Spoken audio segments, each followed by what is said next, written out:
Essomero li New Planet Primary School lya bwannannyini erisangibwa ku kyalo Wabigalo, Kinyana Mpindi n'ekitebe kya kampuni ya Nation Media Uganda e Namuwongo mu Kampala. Essomero lino lirina abayizi abasukka mu 260. Aba Nation Media Group Uganda abatwala radio ya KFM, Dembe, olupapula lwa Daily Monitor, Kosa Spark TV ne NTV nga bakulembeddwamu agikulira Susan Nsibirwa basinkanya abatwala essomero lino okulaba butya bwe basobola okulongoosa embeera y'ebyenjigiriza by'abayizi abasomera wano. It is a blessed day. Nga bwe bagamba nti engalo ensa ziwoomera nnannyinizo si bwe gubadde kuba kampuni eno babeetikkidde ttu. Ng'oggyeko ebiweereddwayo, Nation Media yakuwa abayizi empapula ezikolebwa kampuni eno zibayambeko mu kusoma kwabwe. Why? So that you guys can improve your reading.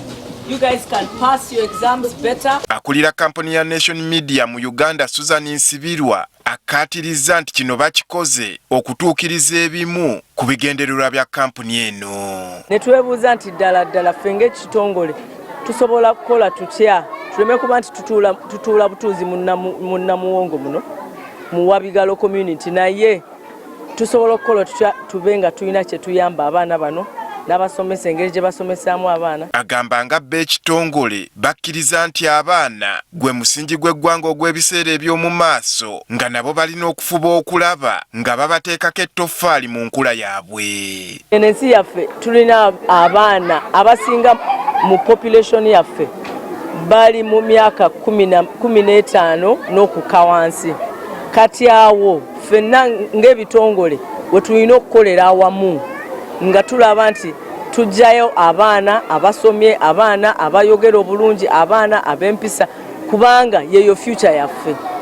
Kyova olaba nti we tukola XLPLE, we tukola Rainbow, ne ku TV tulina program zaffe kwegamba abaana bano we tubasomesa ne bakula ne babeera ab'obuvunaanyizibwa ffenna nga Uganda ebeeganyizibwa. Era asuubizza okulaba nga bakwatagana n'abakulira essomero lino okulaba nga ebyenjigiriza biyitimuka lifuuka ery'okulabirako mu kitundu kyabwe.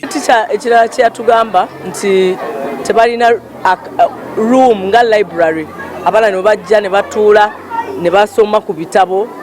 Kwegamba ne tugamba nti kale mwe mufune space eyo, mwe munaba mugifunye ffe tujja kukola nga kye tusobola, ne mba staff tubasabe ebitabo, tugende ne mba public tubagambe mutuweeyo ebitabo, tustocking reading room eyo. Dennis Ochani akulira essomero lino atubuulidde okusoomooza kwe bayitamu ng'essomero. Etaago nga ssomero era nga bye tuyina tebitumala.